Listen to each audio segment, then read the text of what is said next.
우리말로 지창금, 중국말로 차일이 결혼식이 진행되기로 했는데 지창금을 더 받기 위해서 차에서 안 내리고 있는 모습입니다. 정산이 되면 내리겠다라는 건데요. 이미 지창금을 낸 신랑의 아버지는 멘탈이 찢어져서 이곳저곳에 돈을 빌리기 위해 전화를 돌리는 중입니다. 다음 장면도 결혼식 장면입니다. 지창금 액수가 무려 18억이라 지창금은 현금 수송차에다가 실어서 옮기는 모습인데 편하게 계좌이체로 하면 될 것을 굳이 현찰로 보여주면서 결혼을 과시하려고 하죠. 돈이 얽혀있기 때문에 지창금을 얻기 위해 16세의 아이를 강제로 결혼시키질 않나. 2019년엔 빚을 내서 마련한 40만 위안을 차일이로 지불하고도 결혼이 성사되지 않자 약혼녀를 살해한 끔찍한 일들도 벌어졌습니다. 시간이 흐를수록 차일이의 금액도 물가 상승률을 반영하는지 액수도 점점 늘어나기 시작했고 이로 인한 사건 사고도 너무 많아 골머리를 앓고 있던 중국이 칼자루를 빼들었습니다. 중국의 이러한 현상이 어쩌다 이렇게 되었는지 그 배경을 한번 살펴보고자 합니다. 차일이의 역사를 살펴보자면 유교의 영향을 받았는데 한나라 때 씌어진 예기의 빅내편에 나온 정원 제도에서 그 근원을 찾을 수 있다고 합니다. 중간에 혼사가 깨어지지 않고 서로 결혼을 확신하는 일로 사주단자를 뜻하는 경첩을 교환하는 일로 시작하였습니다. 처음에는 붉은 종이에 사주단자만 적어서 보냈지만 중매인이 중간에 경첩을 전하는 과정에서 약간의 음식과 예물을 보내게 되었는데 음식과 예물보다 돈을 더 선호하는 경우도 있어서 이것이 빈금이라는 말로 현금이 오고 갔고 이는 지금의 차일이의 모습의 전신인 것입니다. 처음에는 돈으로 사람을 산다라는 인식이 있어서 그렇게 일반화된 것은 아니었죠. 그냥 농촌에서 여성들이 결혼을 하게 되면 노동력을 상실하게 된다고 그걸 보상하는 차원에서 건네주던 돈이었습니다. 차일이의 의도는 좋습니다. 뭐든지 적당히 한다면 말이죠. 얼마가 적당한지는 잘 모르겠지만 지역별로 평균 가격만 보더라도 지방으로 갈수록 낮고 도시 쪽일수록 금액이 높네요. 중국의 물가를 감안했을 때 결코 만만치 않은 금액입니다. 하지만 처음에 의도와는 다르게 지금은 많이 변질되었습니다. 우선 그 이유를 살펴보자면 중국의 불균형한 성비의 이유를 들 수 있는데요. 불균형한 성비를 가지게 된 배경은 남아 선호 사상의 영향이 있습니다. 우리에게도 익숙한 남아 선호 사상은 기술의 발달로 인해 남자아이를 계획적으로 임신을 하는 것인데요. 이것도 유교의 영향으로 가부장제, 즉 남자가 가정의 중심으로 혈통을 이어가기 때문에 여아의 효용 가치가 남아에 비해 떨어지게 됩니다. 게다가 80년대부터 한자녀 정책이 시행되면서 출산율이 점점 줄어드니 원하는 남자를 낳았다면 더 이상 아이를 가지지 않기도 하죠. 첫째가 여자라면 남자를 낳을 때까지 계속 아이를 가지는 겁니다. 제한 정책이 없었다면 어느 정도 성비는 맞춰졌겠죠? 기술이 발달한 도시 지역에서는 임신 중절 수술을 통해 성을 선택하고 그렇지 못한 농촌 지역들은 남자아이를 낳을 때까지 임신과 출산을 반복하는 겁니다. 중국의 출산 정책과 기술의 발달로 지금의 기가 막힌 성비를 보여주고 있습니다. 수요와 공급의 아다리가 맞지 않으면서 남자의 수가 압도적으로 많게 되었고 모두가 결혼을 하게 되면 무려 남자 3천만 명의 노총각이 생기는데 이를 광군이라고 합니다. 그리고 사회적 지위가 예전보다 높아진 여성들은 아쉬울 게 없으며 결혼에 좀 더 우위적이기 때문에 차일이를 원하는 만큼 받으려고 하는 겁니다. 한편으로는 이러한 차일이를 요구하는 것이 일종의 보험처럼 작용한다는 말도 있습니다. 여성이 결혼을 하게 되어 수입이 발생하지 않을 때 목소리를 낼 수 있고 만약 이혼을 한다면 수입이 없기 때문에 차일이로 연명한다는 이야기죠. 금액이라든지 절차가 황당하니까 하도 문제가 되어 사회적인 이슈로 중국이 더 이상 자시할 수 없었고 보다 못한 중국 정부가 대대적으로 손을 보려고 하고 있습니다. 여러가지 이유가 있겠지만 가장 큰 이유는 출산율 하락에 대한 염려 때문입니다. 전 세계적인 출산 트렌드에 맞춰 중국 또한 출산율이 줄어들고 있습니다. 숫자만 보면 괜찮은데 같은 착시가 있을 수 있지만 거대한 인구수 때문에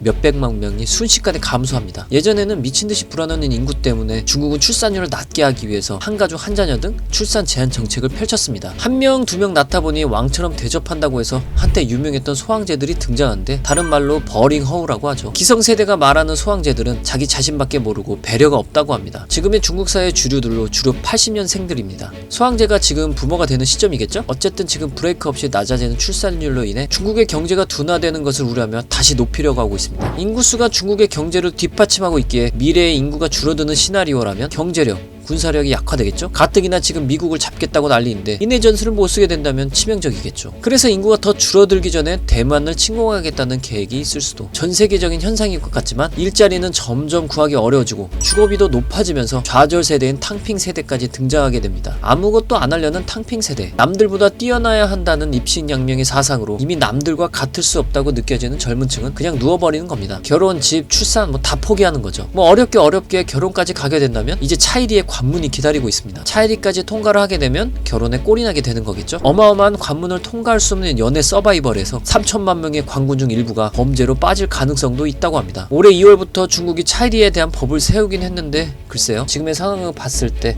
효과적일지는 두고 봐야겠죠. 결혼의 집착금 문화는 많은 나라에서 발견이 됩니다. 우리나라도 혼수 예물이 오고 가고 예전엔 동네에 함사세요라는 말을 듣기도 했죠. 그럼 함지나비가 박을 깨면서 일종의 수고비를 받고 함에는 신랑이 준비한 집문서라든지 보물이 들어있기도 했습니다. 지금은 결혼 자체가 부담이라 많이 관소화되기도 합니다. 함이라는 문화가 거의 사라지기도 했고요. 특이하게도 인도는 여자 쪽에서 지참금을 부담합니다. 새 얼간이 영화에서 3얼간이 중 한 명인 라주의 누나가 지참금을 준비하지 못해 결혼을 못하는 장면이 나오죠. 여기는 차이리보다 더한 게 지참금을 몇 번이나 요구할 수 있어서 친정의 재산을 탕진할 수도 있는 겁니다. 실제로 악영에서 계속 요구를 하다가 입금이 안 되자 살해를 하는 사건도 발생하고요. 남자는 노동력을 제공하니 여자는 지참금을 가지고 와라 이 논리인데 구시대적 발상이 당연히 문제가 많을 수밖에 없죠. 유교의 사상이 지금에 이르러 동아시아 지역에 저출산, 과시욕, 경쟁주의 등 많은 부작용을 일으키고 있어서 나라가 성재하는 억제기 역할을 하고 있네요. 중국에선 남자를 낳게 되면 결국은 잉여인간이 되기 때문에 요즘은 여자를 선호하는 현상이 나타나기도 합니다. 자연적으로 또 나중에는 성비가 맞춰질 수도 있겠죠? 앞으로 중국의 행보를 지켜볼 만하네요. 중국의 차이리 문화에 대한 영상은 이만 마치겠습니다. 재밌게 보셨다면 구독, 좋아요 정말